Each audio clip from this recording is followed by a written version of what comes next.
Hi there. My name's David Lopez, and I'm a registered architect with RForm. And today is the Contract Admin Playbook number 6, and our topic is the Schedule of Values, or the SOV.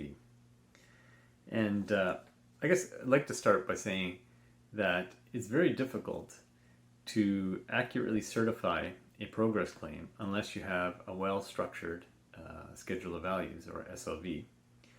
And just so that we're all on the same page, the SOV is the total contract price broken down into smaller categories and smaller line items.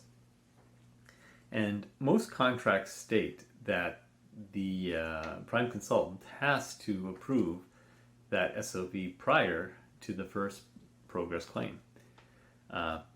So if it's well structured, it's going to be a lot easier to track the project, the costs on a project.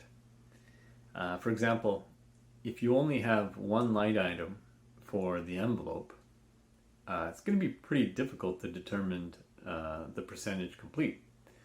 However, if instead of that one envelope line item, you have framing, you have insulation, air vapor barrier, sheathing, siding.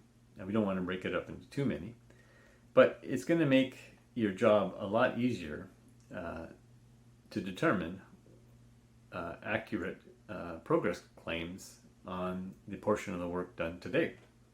And it's also going to help you have a better understanding of the project schedule and where you are in the project schedule.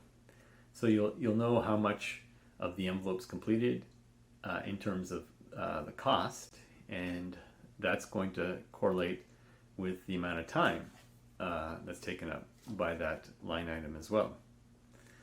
And prior to doing that first approval, it's always handy to circulate that to your consultant team too, because engineers will know better how they like their portion of the contract broken down. And it's a little bit trickier, but over time you'll get a handle for it.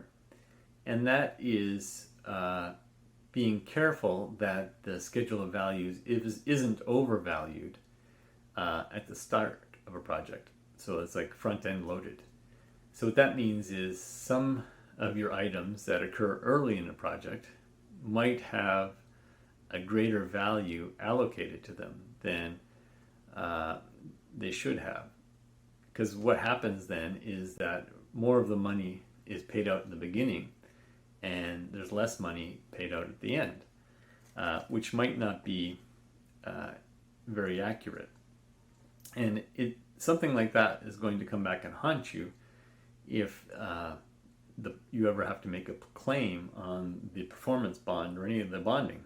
Because the first thing the bonding surety is going to look into is whether or not the construction's been overpaid.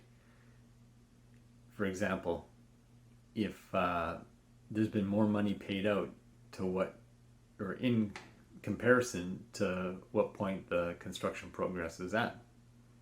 And it's another warning too, you want to be careful when you're certifying payment that if, for example, there's 50% of windows complete, you don't want to be over certifying and allowing 100% of windows complete.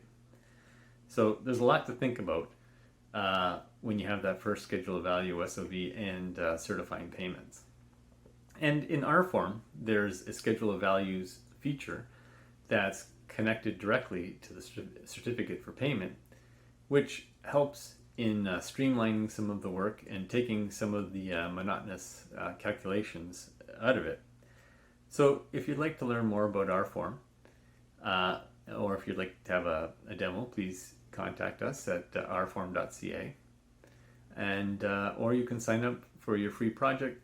That's free for 30 days. Thank you very much, and that's all for this week.